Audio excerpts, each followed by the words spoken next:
Hello, everyone, and welcome back to another episode of The End Credits, the podcast where two brothers discuss their thoughts on a film of their choosing. I'm Dominic, I'm Jonathan. and today we are talking about Richard Donner's superhero film, Superman. Classic start to the superhero film. This is the first superhero film I remember besides like the Adam West Batman. Yeah. It's this and Adam West Batman. I feel as if though probably like as a superhero film, like an actual the other one, I think this is not campy to the realm of Adam West. I have Definitely a soft not. spot for that one, but Right. this one feels like okay, this is Superman. Like a And- legitimate right. superhero film. right. I have a lot of good memories with this one, too.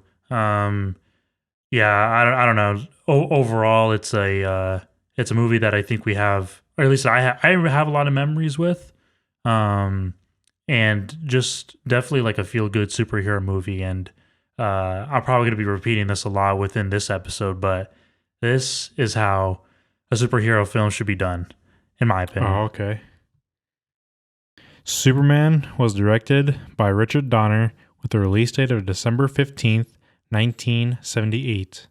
Had a runtime of 2 hours and 23 minutes, and the genre is a superhero. It stars Marlon Brando, Gene Hackman, Christopher Reeve, and Ned Beatty. So we have a triple feature collection pack of the Superman movie. And unfortunately, just like which one was it? Inception? And I don't remember about Interstellar, but they didn't put any sort of thing in the back stating, "Oh, what's this film about?" No summary. So Google again is going to the rescue. Google it is. Just before the destruction of planet Krypton, scientist Jor-El sends his infant son Kal-El on a spaceship to Earth. Raised by kindly farmers Jonathan and Martha Kent, young Clark discovers the source of his superhuman powers and moves to Metropolis to fight evil.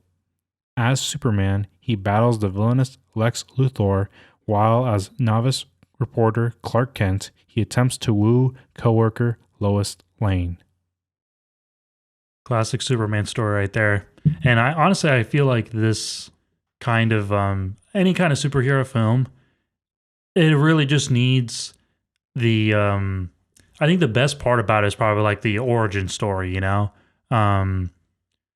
Not like a like we have to go deep in depth, you know, but just to the point where we get like all the essentials and it just feels good because everyone kind of knows that story.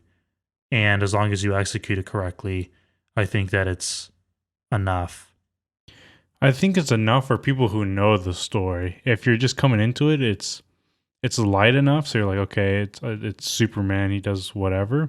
But I think there's hidden stuff within this film that's like, okay, like there's comedic moments. You know, if you don't, you might miss them if you don't know the story. So in some ways, you know, you could say like this is a superhero film for like, I guess a midway in between of like, you know, some stuff, but like it's casual enough so that someone who doesn't know can still follow the movie, Which is good, in my opinion. I like this movie. Well, I guess this is an overall, but I do feel like just when we like look at it as a complete film, it suddenly feels missing when I saw the film because like I mean like missing this like end part because when we do, you know, it sets up Superman, but it doesn't do much beyond that really. It's like, okay,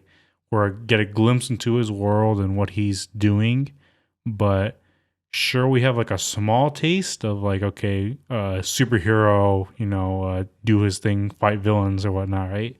But once we get that small dose, it like abruptly ends. And that to me is kind of weird. When I rewatched it again this time, I was like, "Oh, I thought there was more to this," and it kind of just suddenly ended it. But there are sequels to it. Like even in our pack, there's Superman 2, and I believe they go up to 4 for like the original with Christopher Reeves. But yeah, I don't know. I think in comparison, because the last superhero film I watched was Batman Begins. Hmm. I think Batman Begins actually does a better job in capturing the what a superhero origin start should be over Superman. But I have a soft spot for, because this is like, I don't know. I think maybe just Christopher Reeve, his just look and everything, like he's Yeah, Superman in my opinion. right. Yeah, it's hard to imagine anyone else, and it's hard to beat. But going back to what you're saying about that you felt like the film kind of just abruptly ends, and that you thought that there was more to the film. If I'm not mistaken, I believe Superman 1 and 2 were Yeah, filmed together. with like half of the second one Right. done basically. Yeah. Yeah, I believe they were filmed together. And so that's why it almost kind of feels like a Halloween and Halloween 2, where if you watch like one and then you go into the second one, it's like it picks up right after the events of the first film. And I think the same is true for Superman 1 and 2. So, because like obviously we have unfinished business with certain characters, and then maybe feeling like, oh, it just kind of abruptly ended. In my opinion, I kind of felt like the film didn't abruptly end to me. I felt like it was a nice wrap up. I think maybe the one thing that I caught this second time around was the fact that it kind of felt like the end kind of came quickly, you know? I felt like the end kind of was in a little bit in a rush, Yeah. whereas I felt like the rest of the film was really nicely paced and didn't feel like it was rushing to some kind of end. And then I felt like maybe just the last act, if we want to call it, felt a little bit rushed, but it still felt good to like wrap up the movie. Oh, I don't think it was enough. To me, it just abruptly ended Hmm. just like that. Like I feel like there should have been some sort of third act within this film. But like we said with Superman 2, it's supposed to pick up later. So it makes sense. If you know, like behind the scenes that they did them at the same time, it makes sense. But I don't think it is like Halloween, in the fact where I think Halloween is a little bit more pieced together, where the first one is really like the stuff that we have to pay attention to and really the foundational piece, while 2 is kind of like an additional add-on that like you sure you needed one, but like it kind of feels left out without one, you know.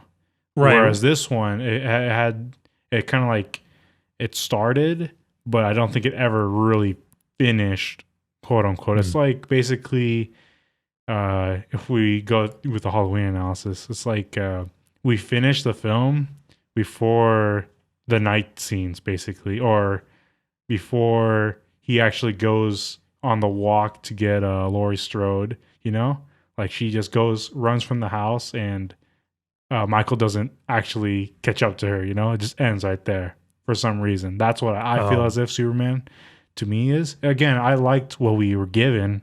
Right, I enjoy it. I have a soft spot for it, and I believe it.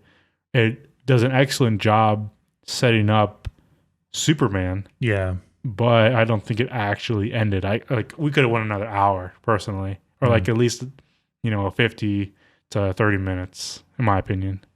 Yeah. I don't know. For me, I didn't feel like it was that abrupt of an end. I thought it was fine. Yeah, maybe we could have used the extra hour possibly, but I felt like it was enough personally to me. Um, yeah, because I don't know. I guess maybe that's what I always felt like this film was. It's the setup of Superman and going through it, and like you said, I think it does it in a really great way. And even like as something as simple as like the opening and the very beginning. I'm not talking about like, when we actually get into like the opening credits and whatnot. There's like um this pre little bit where they have like the comic book and they discuss like the comic a little bit and the really basic story of Superman and Metropolis and etc. And I don't know what it was, but that little bit made it all the more epic, especially when we entered the opening credits sequence.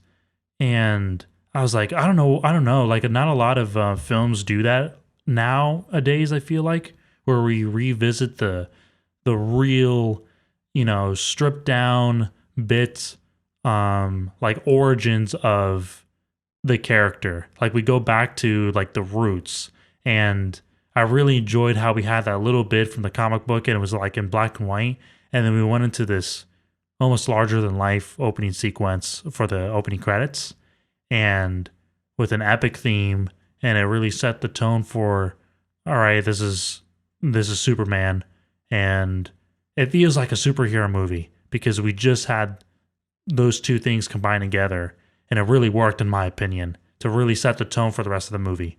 I think the reason why it's not shown is because this is before it was like a mainstay that okay, you understand what a superhero is, and this is a setup to okay, this is a comic book thing, and there's larger than life world within this comic books, and it's supposed to give this general audience like who basically just got introduced to it, not too, I guess it's like a bit of time, right? But it's not as accepted as like today, everybody's like, oh, did you see the new Marvel film, or did you see the new DC film? You see Wonder Woman, Avengers, whatever, right? Everybody knows what those stuff are. It's like, oh, that's a superhero thing. Sure. Well, in this one, I think there was like a setup to, okay, what is this world? Because it's not generally accepted quite yet. Okay. So yeah, I think that's why they even implemented it. And yeah, it does give, okay, it sets it up just like, again, it's kind of like something that older films like to do to set up, I'm thinking even like Terminator, even it's not that old, but right. They set up, this Kind of like a long prologue. list, Yeah. of certain things to talk about or set the world and where we're at. So yeah, it's not too far from that, style of openings. I think with that and how you're saying that, like maybe the idea of the superhero film wasn't as widely accepted back in the late 70s, which is when this film came out. What I like about what this film did and Batman Begins is the fact that it incorporates the real world and sets it in the real world and makes it feel like it could possibly happen. And I like that both of these films, I think, set that up nicely, and they go along the entire film nicely. Like, it doesn't feel like it's too, like you said in the beginning, it doesn't feel campy. It doesn't really feel like that. It feels like something that you could actually take seriously and enjoy. And I really appreciate that throughout the entire film because it never strays away from that. I think Superman's borderline campy. Yeah. Why? Only because it's just a progression of time. It's like we don't Sure. have all these like just look at the typewriters in the Daily Planet, right? People are going to use computers, laptops, and in that sense, it could be feel like dated and otherwise, But not campy. Well, I would say that like it kind of can become that because just obviously just the technology shifts and just what he wears as like a superhero, all the bright, the tights or whatnot. Oh. It's not like where Batman has this like full armor evolutionary suit. He just looks super cool and all that, right? Like he could, he's some sort of, dark threat, right? But like Right. Superman just in the traditional, like, the Boy Scout American way, it's kind of that in that sense, it leans towards that like campiness of, probably later films or earlier stuff. So yeah, it's borderline in that realm, but it just how you look at it and how you want to actually perceive it. Mm-hmm. I could kind of see that. I kind of felt like maybe the tone just that it was giving off wasn't necessarily like in the campy vibe. Right. I don't think it tried at all to. Which I really like. Yeah, I think that this film just creates epicness. Like it creates this epic character and learning about the story of Superman and his humble beginnings. I just really I love like the creativity that we're seeing within the film as well. And I love how you mentioned it too when we were watching. Like we look at all of these things that are being presented to us in the film because we open up with the um, we're on Krypton, and of course, with other worlds, we have to create something that looks different from our own. And I really enjoyed looking at what is like presented to us on screen that could possibly be otherworldly, and like from the costumes, from the location, the environment, the way maybe people like speak, the way people look. And I love how creative everything and unique, like how creative and unique everything feels to Krypton. And it feels like Krypton, and it helps to our believability and the realism that we can feel from the scene. Like the details in the and Jor-El's suit, along with the rest of the council that we see within Krypton, like these really nice, like shiny, like reflective aluminum suits, and they each have their own symbols, and they're all part of this council of government. It seems, Mhm. and like they seem like the order of Krypton, and they're the ones like who basically run the place. And Jor-El, Superman's father, is one of those people, and or a scientist. And I just love how how unique it feels, and it helps for me in the believability factor. And it's like I don't know what this is, but I can definitely believe it because there was so much attention to detail here. I think it gives itself like another identity. You Hmm. know, it's not like okay, it's in some other city. Like Right. if you're located in the United States, it's not like oh it's the UK or oh it's in Canada or oh it's it's France or Spain or who whatever, right? Yeah. It's not Exactly. like that. It's like again that these other beings, they have advanced technology, and again with these all the environment stuff, right? It's just so different. So that sense of identity, I think, helps give it its own again uniqueness, and I think that's why it's like it's I guess eye catching, and it's really neat to look at. It's established so well in my opinion. Like I feel like Richard Donner did such a good job and probably had a really nice vision on how everything could come together. And Well, I assume obviously the comic books were a big help to oh yeah, for set up sure. everything. So Right. But like to put it to film, because like in the comic books, that I think that's the problem, or not the problem, but like the challenge, that it could come off as campy, because of taking the comic book and the images that you see and put it to screen. It could result in a campiness if you go too cartoony. And I love how this one doesn't feel that way. It's like something that was meant to be taken seriously, in my opinion, and executes it well. And as well as just like a really great performance from Marlon Brando as Jor-El. Like he is definitely one of the best parts of the movie, and it's almost hard for me to say and if it was Marlon Brando who was the best part of the film, or if it was Christopher Reeve, or if it was Gene Hackman. Like all of them play their parts so well, and it again like just attributes to that believability and gives that sense of identity to the characters as like who they are, and helps with the idea of the story. And it's like I can't even see them as any other person because they do such a good job at like giving the performance and uh letting us believe in the character. yeah, I think Marlon Brando does this intelligent scientist being that like he's very stable, very confident in his like abilities, and he knows like what's up. And in comparison to like all the other characters, it does help set up this. Okay, this is how Superman can come together and Right. basically learn uh, who he is and what he can do, and basically it's like this again. It's that father figure to help him through, what he's supposed to go through. Right, exactly. And does a really good job at that.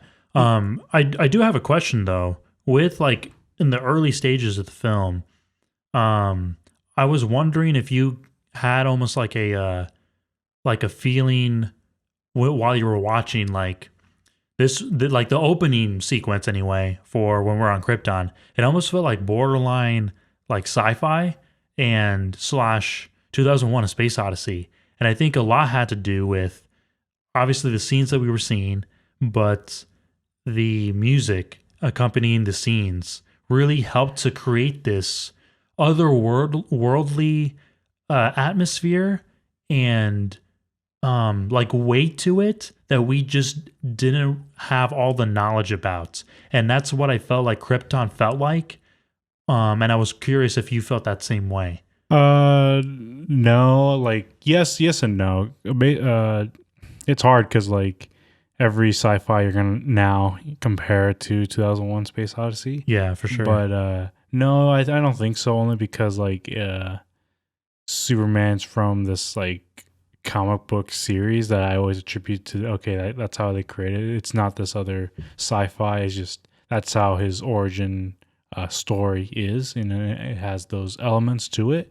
And maybe it's possible they were inspired somehow, right? But no, I don't think I ever really attributed to it because we don't spend too much time in this film in space and discovering what possibilities could be out there.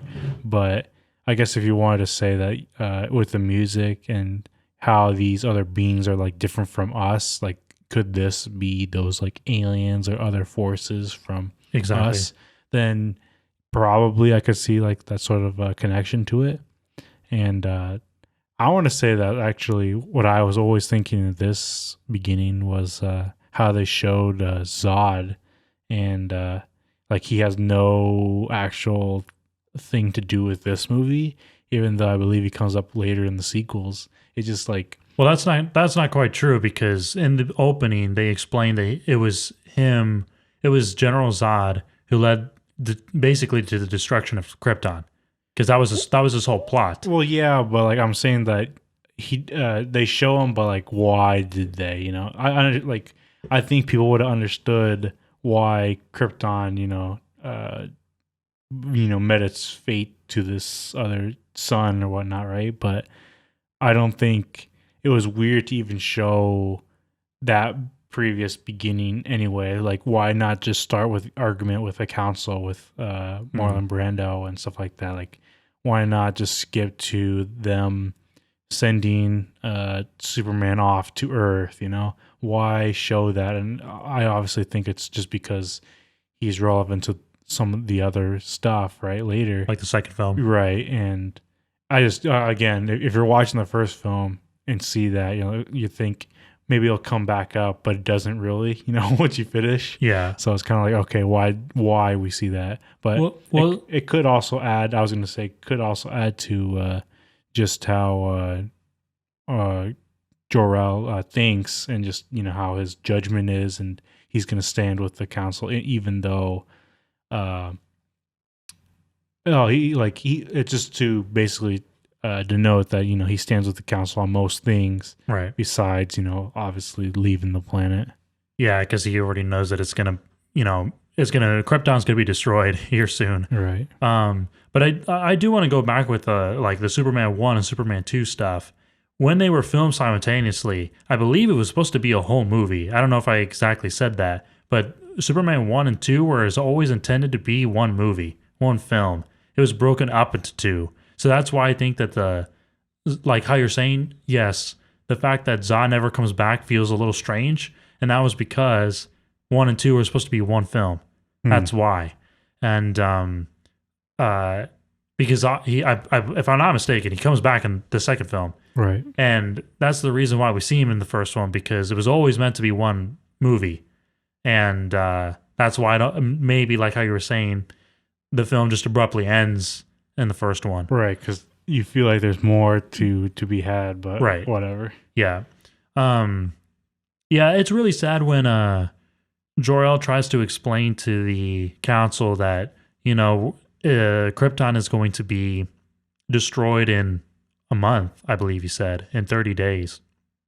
And it's really sad that they don't believe in him. And that was the one thing that I found a little strange, that is it because of Jor-El's reputation, how you were saying that he sometimes questions the council's decisions, so they in turn also question his Loyalty, I guess. loyalty and his ability, like question his abilities and his ideas, because they didn't even really give him a chance to explain himself that we're gonna die.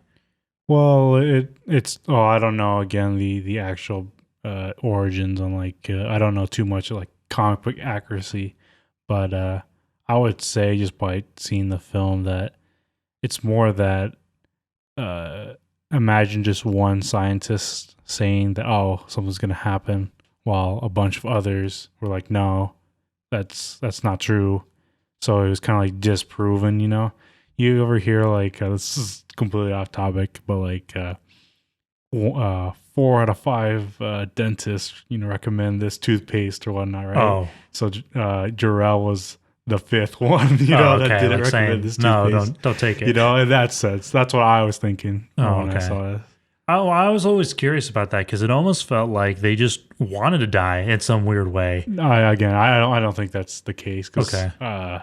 Obviously they were shocked by the end, when everything's imploding. So, Right, and then it was like, oh, and who would want to, plummet towards, death? But, yeah. How did you feel about that moment when he's sending off Kal-El, also known as Superman, when he's sending him off to escape to the Earth? It's cool. He has this awesome dialogue piece, where he's explaining, what he can do for him and what he hopes he can, achieve and stuff like that. That's probably the highlight of him leaving Krypton. And what a good moment. So yeah, and then we have the unfortunate demise of Krypton, and we just see it explode and whatnot, and yeah, that was a sad moment. But now we're on to Superman and on to his new world.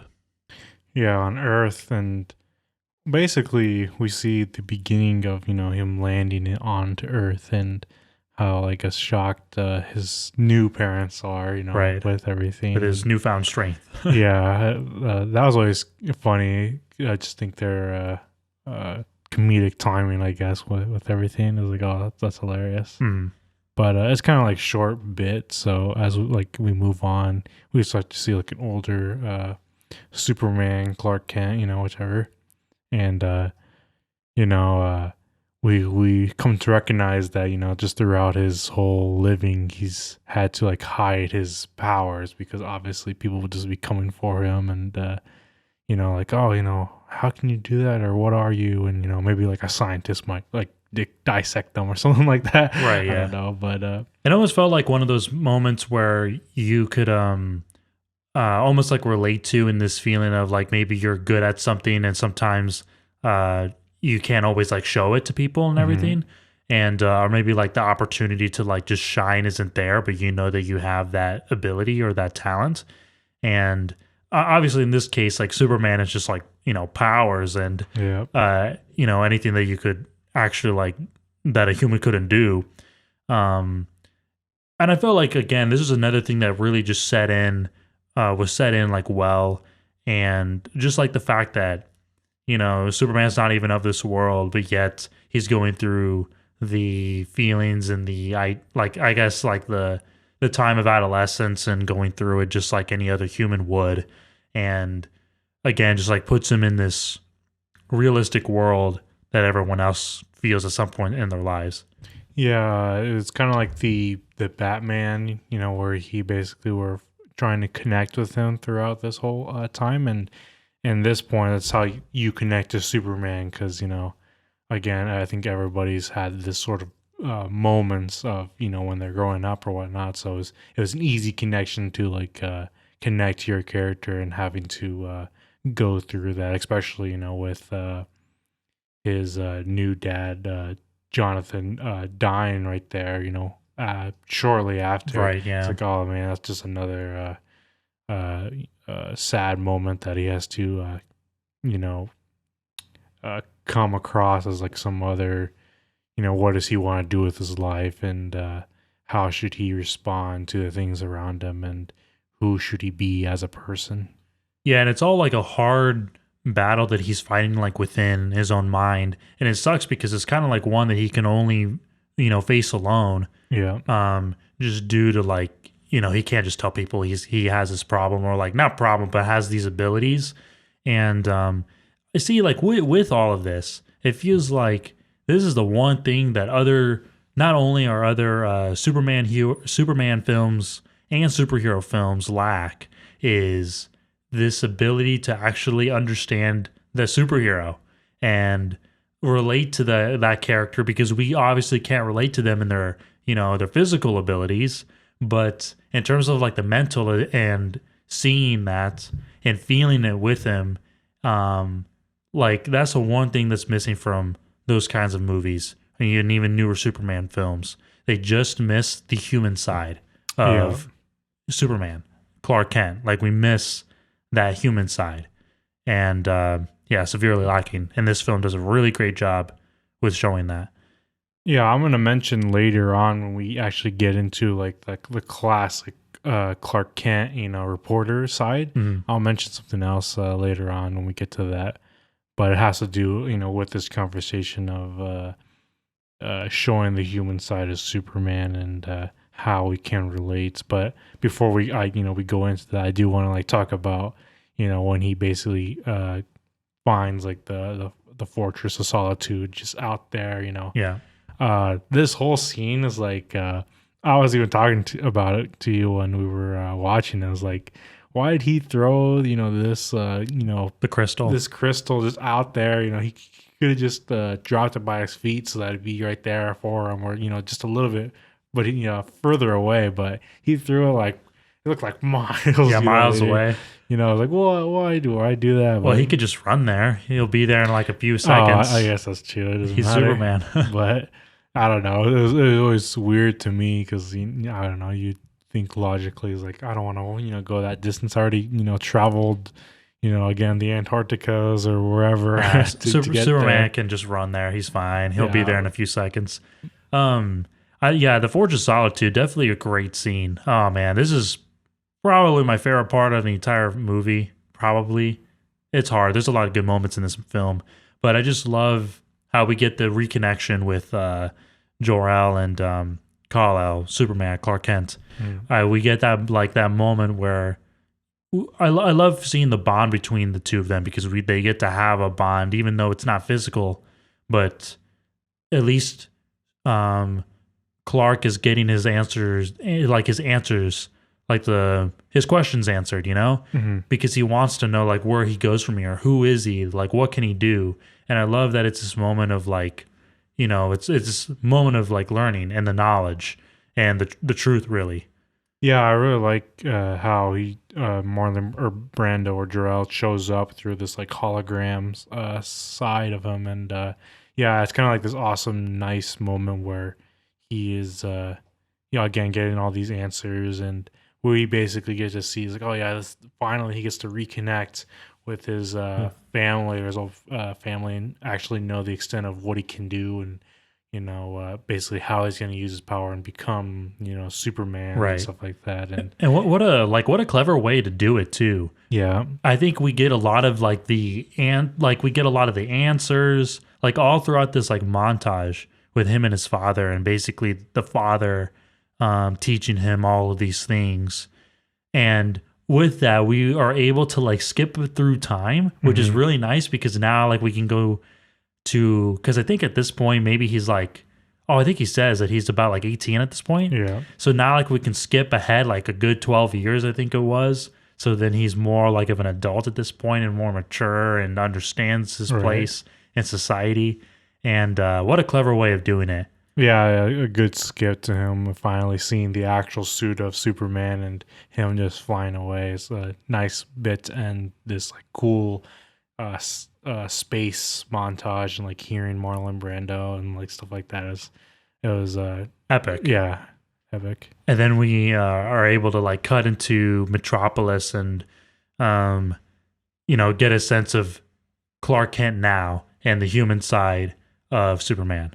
Yeah, Clark Kent is completely different from what we think of when Superman, he's supposed to be this like I guess like Like a strong, heroic, like yeah, stoic type figure. yeah, I guess Clark Kent is supposed to be kind of be the opposite of those things where he's very much just very polite, very like it kind of like throws everybody off guard at first and at the Daily Planet because like he's like this traditional innocent Boy Scout type of does everything correctly, respects everybody, has manners and stuff Right. like this. It's like it's very much like not what you consider Superman to be. Yeah. And what I want to say is with that, because I was reading upon Batman a while back when we were doing the Batman Begins stuff, Mhm. and I read where,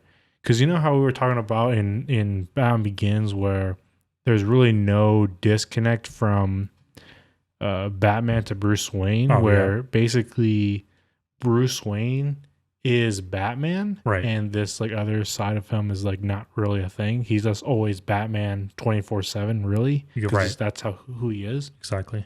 And I read, I don't know if it has to do with like just different universes or this is the entire thought process of Superman.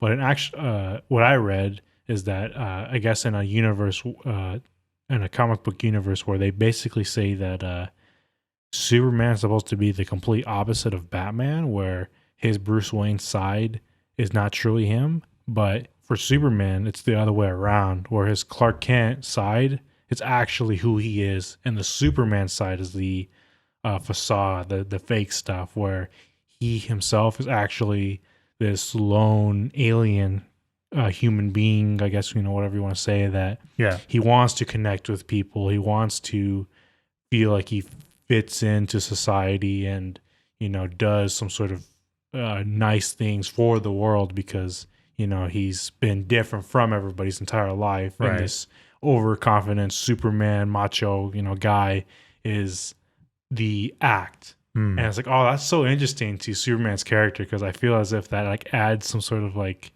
different and side, dimension, right, to him. And exactly, I love how you're bringing this up because, see, at this point, this is the thing that we're missing from Superman film, Yeah. because people always forget that the real character is Clark Kent, like the real side to Superman is Clark Kent.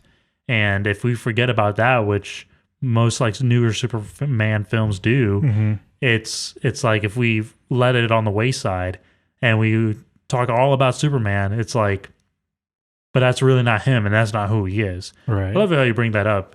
I never really like thought about it that way.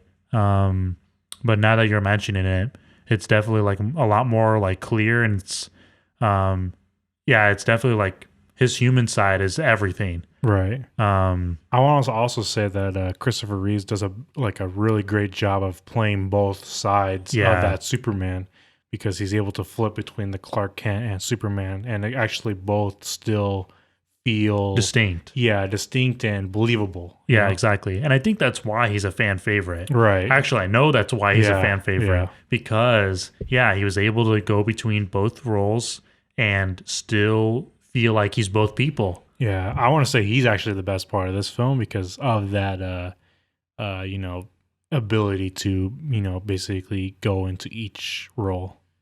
Yeah, totally. And I even love like, like Christopher Reeve as Clark Kent and then also as Superman. And I really love like the playfulness that Superman brings, the playfulness that he brings to Superman, but not to the point where he's losing like him being like a legitimate like threat to everybody, or he could be, but he's not. And because like he has all these abilities and everything, like not to the point where he's making himself feel like a joke or campy, you know? Mm-hmm.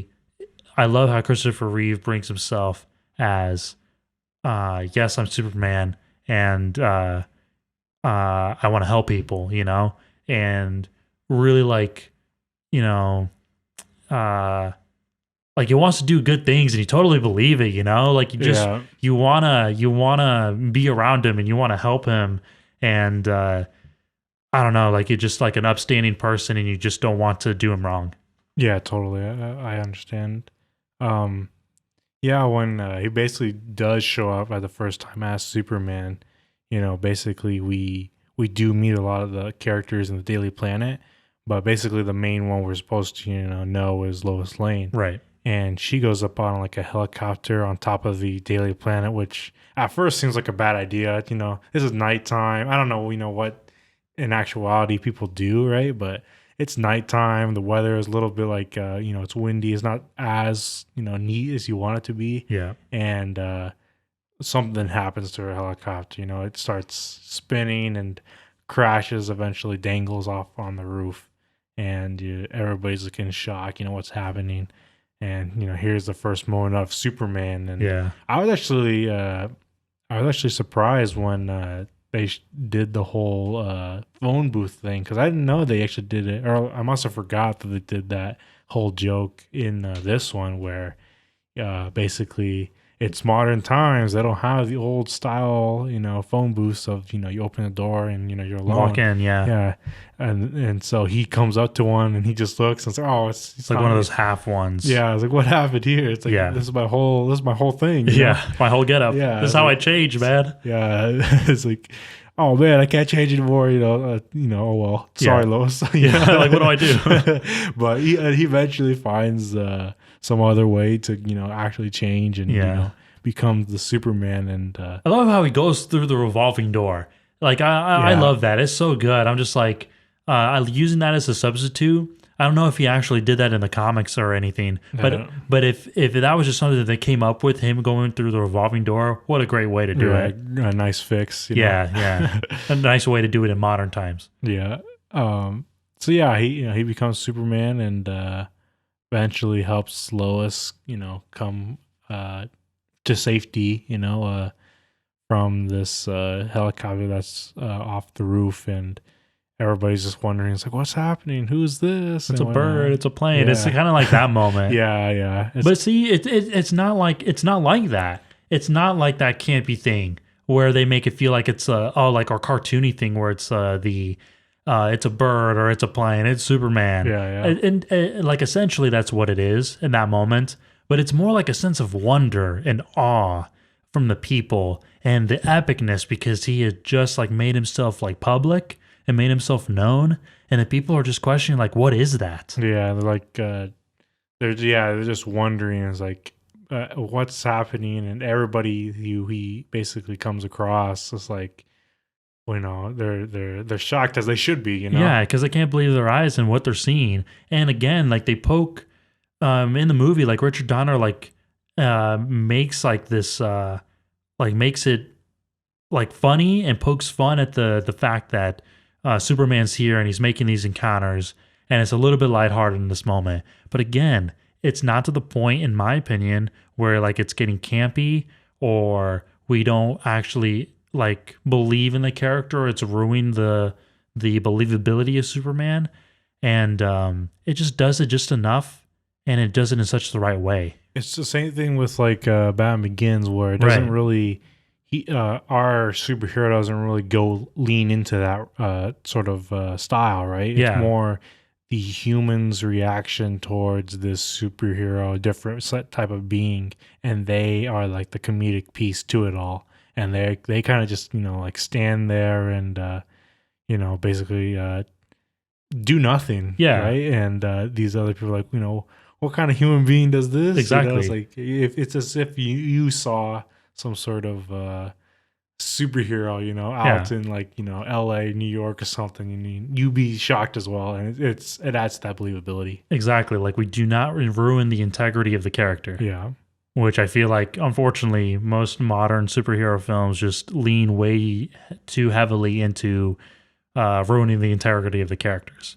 but that's another Yeah. story for later. Um, and yeah, and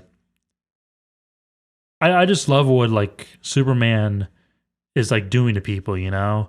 Like he's just people can't believe it. And I love that like feeling of like, you know, he's he's another being that no one even knows anything about. And even Superman mentions that like he feels good about like helping people when he returns to Jor-El and everything. And even this, I love how Superman even still, even though he's older, he's more mature, he understands his place in society and in the world more. He still goes back to his father, and I love how we still, the establishment and the connection between the two of them is still something that he needs. You know, Mhm. I like how we're still not quite at a Superman who can probably make decisions on his own yet. He still needs the aid of his father, that wisdom, and it's still like it establishes all of that within their conversation. And yeah, it's another thing that I really love how we get that establishment in the first Superman that like we see like every now and then in the film. Yeah, it's another dimension to his character, like we've been saying throughout Right. this entire podcast. Yeah. Um, yeah, basically, I want to say like the next biggest moment really is when has like semi dates with Lois Lane. Oh yeah. I want to say, and here is another. I think this scene's probably the best scene in my opinion throughout the film, where The flying the sequence. flying sequence where they just go out flying and she has this whole like I guess song slash monologue Yeah. sequence, you know, where she asks if he can read her mind. I don't know. I think that's I don't know. It's nice because here's another being that wants to connect with Superman, as we know throughout the entire time that he's just wanting to connect with someone too, and it's just like a lovely sequence to see that here's where something can happen or whatnot. I always felt like the scene is like borderline Disney, and I totally like with the music, like really helping out. And honestly, the music in every scene just accompanies it so well. And this moment in particular, though, it does feel like almost borderline Disney, but we don't quite get there. And again, I think that's a good thing because it doesn't feel too cartoony. Like we're just almost getting there, but then like we reel ourselves back in and we're getting back into seriousness, if we want to call it that, you know. Yeah, I don't know. I've always liked it. Yeah, it's a good scene. I guess you could say it's like It's really good. it's kind of like the carpet scene within Aladdin, you know, where he takes Jasmine, I guess, in Oh yeah, some okay, ways. You know? yeah, I can show you the world sequence, but yeah. it's kind of like okay, here we go. But It's it's a neat scene. I think again, for me, I think it's the best scene or out of the film. it's really good, and I think this is like a really great display of Superman's like playfulness. You know how I was mentioning like the lightheartedness that he brings to the character, and yeah, I don't know. It's just like so sweet throughout all of it. Like how you're saying Yeah, that you can't help but smile, yeah, especially like with Christopher Reeve like doing a great job at like being Superman. You just believe it. You believe it all, in Yeah. my opinion. Like you just like you're watching this whole thing and you're like, man, like I want to go fly with Superman. Like it's such a good moment. Yeah, great scene.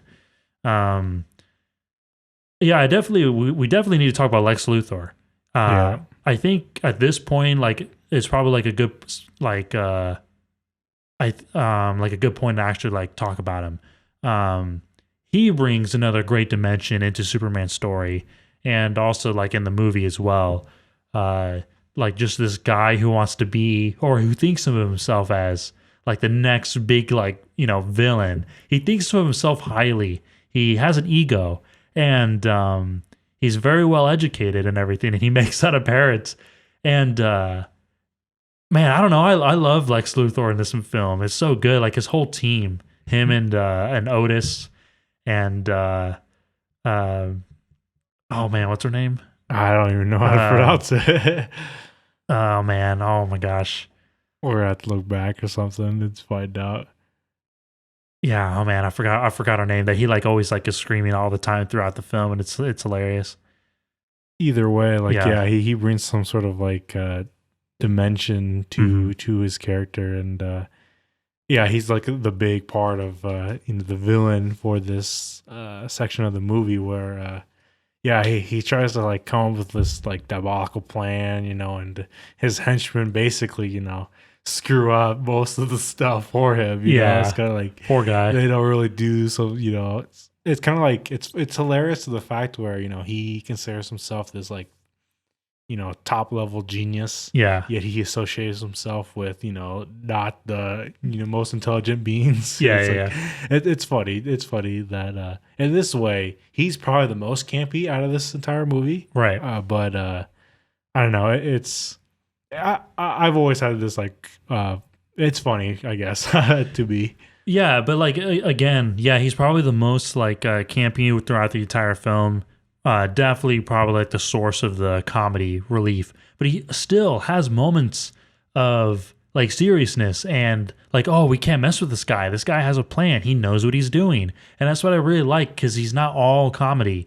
He really does have a plan. He is serious, and like he shows that. Like with the things that he has and his diabolical plan. Right. It's just I think it's more the fact that Superman is like a god. So like really what can he do to him? Yeah. It's like he goes through all these like trials to like, uh you know, shoot guns at him. Right. Blowtorch and freeze him and obviously to a regular human being they'd be gone. But what are you supposed to do? It's not like Batman where Batman's an actual human being, Right. and Scarecrow could actually do some stuff with, like toxic gas and stuff like that. But Superman, what can you do?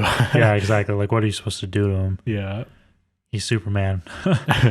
um, So yeah, he like comes up with like a big plan to like destroy. It's kind of like I want to say it's kind of similar to like James Bond villains, Oh, where yeah. like he's very much has this set to like it's kind of like the Goldfinger whole like mentality. yeah mentality. If you ever watched Double O Seven Goldfinger, and we'll probably get to it at some point in this podcast, where he basically buys up land in California Yeah. that nobody wants at like dirt cheap prices, Right. and he's going to destroy very expensive land so that his land can be the most expensive there. Right. It's basically Operation Grand Slam if you know the reference, but basically he wants to, what's that vault called in California? The oh man, here's another thing where we should probably looked up earlier, where he basically wants to destroy this basically land in California so that it cuts off from the rest of the state. Oh, for the San Andreas Fault. Yeah, there we go. And Yeah, because he wants to get rid of the whole. He's going to destroy the whole West End, but he's going to keep the East. right, so that the land that he purchased becomes the new West Coast or Right. whatnot. And Yeah. he basically has to find these missiles from the U.S. Army, Navy, whoever has these missiles. And here's like the comedic, campy parts, where basically they mess up the first time and Yeah. they get the second time. But yeah, here's like the big challenge for Superman. It's like, how does he stop these missiles from hurting innocent people and stuff like that? Right. Yeah, it definitely makes it harder because there is the two. Because like even as Lex Luthor mentions that like he can't be at two places at one time. Like he can't even with his speed, like he can't stop both of them. And man, this is like the part where like it sucks, but like I gotta applaud Lex Luthor at this point because Superman is at Lex Luthor's home base, and I always felt like at this moment when he tricks him with the kryptonite, and Superman is like once again reconnected with some pieces of his own planet, and unfortunately to the point where it can destroy him though, because kryptonite is obviously Superman's weakness, as everyone knows. And I was gonna say, like, how did you feel that like Lex Luthor had this whole like plan like wrapped up that like so neatly and so nicely, like almost with a bow tie on top, and or like a bow on top, and like he he has Superman like in his palm of his hand, and like the two missiles are going straight to the San Andreas Faults, or at least one of them is, and one to New Jersey. No, I believe it was Kansas. I believe Oh, it was was it? somewhere in Kansas. Yeah. Okay. Actually, no, I think it was New Jersey. I think it was New Jersey and the San Andreas Fault line. Okay. Yeah, I don't remember because of the map or whatnot. Yeah, cool. Because Miss Tessmacher's, that's her name. That's her name. Tessmacher, her mother lived in New Jersey, and the fact that Lex was going to send the missile to New Jersey, where her mother was, that was the only reason why she ended up helping Superman in the end, which I can't even believe. Because, like, I guess maybe that's the one thing that feels like a coincidence out of this entire film is like the fact that Tessmacher actually helped Superman remove the kryptonite because she wanted him to save her mother. Well, like it's not like even Lex was aiming for the mother anyway. Oh, it was just some random place. Right. Yeah, it's because they messed up the first time. It's like, oh, it just so happened. So I guess there is like that convenience factor. Oh, it just all worked out. It's like, so yeah, I don't know. Right. Oh, well, it worked out to a certain extent because she wanted Superman to promise her that he would go and stop the New Jersey missile first, which really put him in a bad situation because obviously Superman doesn't lie. Which I actually question, was like, really? I don't think is that an actual thing? Superman never lies. I don't know about that. He never lies. I don't know. I was like, I don't know. Watch the animated series. He never lied then either. Actually, no, I don't know. No, but like, so, keeping to his word and staying true to it, he does stop the New Jersey missile first. And, oh man, that's a good moment when Lex Luthor is like watching the whole missile, like, he's watching like from his own like television screen or something. And when he finds out that the missile starts going off of its target, like he knows that Tessmacher is the one who helped him. And it's like, oh man, what a good moment. It's just like, he's like yelling at her and everything like he did throughout the rest of the film. And it's like, oh man. But thank God that Superman escaped so he can go stop the missiles because it's life or death here. Unfortunately, man, I always hated the fact that like he couldn't be at two places at once, and that he had to let the California missile hit. Yeah. And I was just like, man. Just created a ton of more problems. Man, how did you feel? How'd you feel about that moment? Like when it did hit, and now he's got to go like save like little bits and pieces of California that's just like in destruction. Yeah, it's like I think honestly, this is actually a weird thing because usually knowing the outcome usually hurts it. Yeah, but I think because you knew, if you've watched it before and you knew the outcome, I think it actually adds something to it because you're like, oh man, he's gonna be late for Lois Lane or whatnot, and it's like, having that whole scenario happen, I think that's what adds just like this weight to the other scenarios where it's like, okay, he has to fix this, and fix a bunch of different things, right? And the fact that we know where it's supposed to lead, that adds the way. It's like, oh man, there was so much he had to do and so much he wanted to help other places, with their different scenarios, just rebuilding the fault, but. Yeah, I don't know. I think because if you actually know what's supposed to happen to it, I think actually adds an additional layer to where it's supposed to go. I actually agree because like before we got to the moment where the missile, hit in California, I was like, oh man, here we go. Here's this part coming up now. Yeah. And like, like how you said, like he's got to go and be in different places to save different places within California. And I got to say, this is the thing that actually shocked me, like when I was thinking about it more, how much of a shock it must have been when the movie first originally came out, that for anyone who actually knew the Superman story, or maybe just like superhero like tropes and stereotypes, the big one being, or I guess like in any like good versus evil, the good guy always wins. Or like the good always prevails. The superhero always wins. And I was shocked, like I was thinking in my head that like how much of a shock it would have been back in the day when it was actually released to see that Superman had failed, and that being he as he was going to save all these other people, rebuilding the San Andreas Fault, with his own two hands, which is crazy, but it's Superman. Yeah. Lois Lane, in the meantime, is suffocating due to like a landslide of rocks and dirt and Yeah. mud, and she gets caught into between her car and everything, and she suffocates from it. And Superman doesn't get there in time to save her. He's literally there right as she dies, basically, Yeah. and he fails. And that was the one thing that I thought, like, man, how crazy it would have been to see that he didn't make it. Yeah, if it was any story probably today, usually there's 9 times out of 10 the superhero, fixes everything. Right. Especially like if we go to like Batman or whatnot, right? I don't think he had some barriers along the way, obstacles and stuff like that, but it wasn't like we had any sense in our mind that he couldn't do this, and Yeah, or he couldn't get the job done. right. And then now we see that he Superman, who again is supposed to be like a literal god, he fails. Like what? Right, exactly.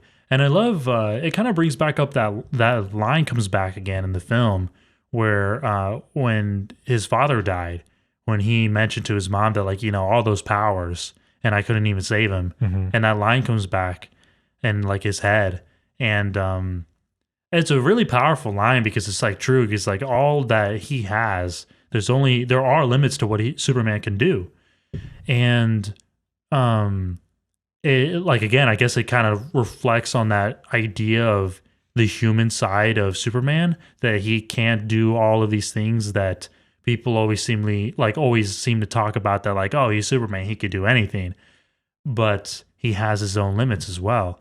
And definitely a really like sad moment to see that like he has failed, and it's just kind of crazy to think that this could even happen and not even have really any kind of sense that it can be reversed.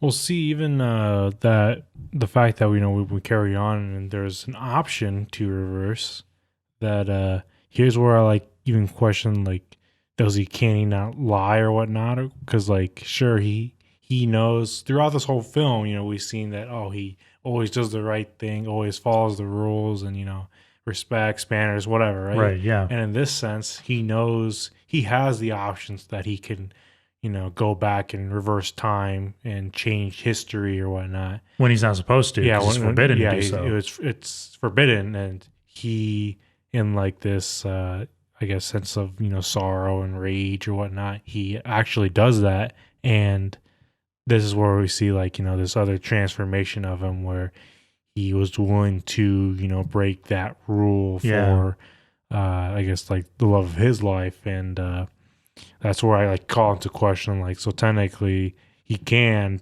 do all these other stuff. Yeah, it's just there wasn't this thing to like really push him to do that.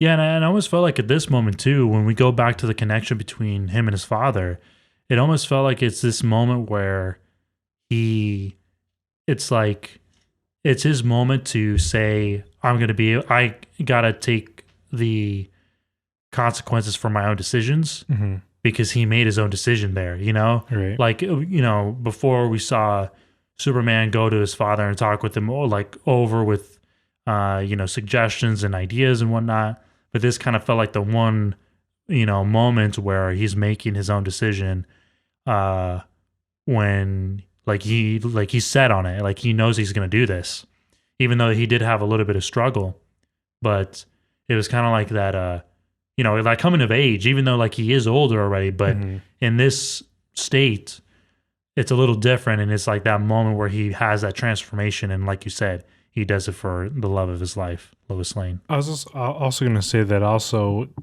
shows like his characteristics on how much he does value that sense of connection and human companionship, where these are the only scenarios where he would have broken these boundaries or whatnot. And it just comes to show who he is and what he's all about. Mm-hmm. It's really definitely like a moment that you feel, especially like a moment of relief when she's alive still. Mm-hmm. And I guess like what's almost kind of like eerie too is like knowing that in one version of time she died and he knows it and she totally doesn't. Yeah. And it's kind of like another thing of like I guess like the knowledge he has to bear, knowing that like it could have happened, hmm and he chose to change it. Right. So yeah, like again, I think um, being able to like understand the weight of a situation and being able to say I'm gonna be able to handle the consequences and take them, and I think that he really decided that in that moment. hmm And basically at this point, it's like happily ever after, or I guess, and you're like, he goes and uh, turns in Lex Luthor and Otis, and That's basically it, which yeah, is why I'm like in my abrupt mind. end. Yeah, I just so abrupt because usually, or I would say nowadays, there's always this like third act where, okay, let's go and get the villain and have this sort of like, But big battle. yeah, last showdown, right? It's a little quick. And in this one, it's just, okay, I got him. It's like that. Like obviously, Superman would have got there, but like I feel like there should have been this other time where we faced that villain, I guess. But I guess in another way, you could say that sort of showdown happened when he decided to change Mhm. the past and make some new future. Right. So maybe that moment was the moment where it's the third act, quote unquote. Right. But I guess if you're used to this now, how they set up superhero movies or any sort of like hero's journey, Sure. you're used to the third act, the Mhm. final showdown, Right. and this one doesn't have it. So you could be a little bit like left wanting more. Sure. I think despite not having this like third act, I was very happy with how the film ended. Sure, maybe it was a little bit abrupt. I can see it. But I felt like I enjoyed the movie the entire way. And I think maybe just knowing that Superman 1 and 2 was always meant to be one film, Mm-hmm. I think I'm just kind of like, I can just enjoy like the second movie. Like I could just put that on and like continue the story, and get the real full, story. Right. And yeah, I don't know, like with all of its like great performances, the great music, the the the execution for like the storyline and keeping up with the human side of Clark Kent, or of Superman, excuse me, that being Clark Kent. It's a Superman film, a superhero movie that is just done really well because we're actually focusing on that human side, and that's what's really important. Like as you like shed light on the Superman character being the opposite of Batman, that unlike Batman, the Superman image is the real facade, and Clark Kent is Clark Kent, and that's who Superman is. Yeah, it's yeah, overall I would say that it's very similar to like, Batman Begins and And this is 78. right. I would expect Batman Begins to be inspired by this film just because like it's very much has like the same sort of like idea where we're connecting to our hero in like a human way before they become said hero, Mhm. and they basically do their thing, they're superheroes, save the world sort of scenario and catch the villain. And yeah, I think again, just for like a setup of the Superman character, Mhm. just like with Batman, again, it's it's hard not to like get captured by it at all, Right. and basically have this new level of connection with this hero, and you're left like, okay, this is what a superhero should be. Right, exactly. And then you're like, and then Christopher Reeve is just Superman forever. Right. And yeah, it's just hard. Like, and especially like with the, uh, I don't know, just like the things that everyone brings to their characters. And from the very beginning, like we still create this sense of realism and integrity within the film, and it's grounded, just like Batman Begins. Mhm. Superman is the first film is such a great, like grounded Superman movie. So, so there we have it, Richard Donner's superhero film, Superman. We hope you enjoyed listening and watching this episode, and we'll see you on the next one. Thank you for listening to this episode of The End Credits. Follow us on Facebook and Instagram at The End Credits Podcast, and over on Twitter at The End Credits. If you're watching the video version, make sure to subscribe to the End Credits YouTube channel. That's it. Thank you and goodbye.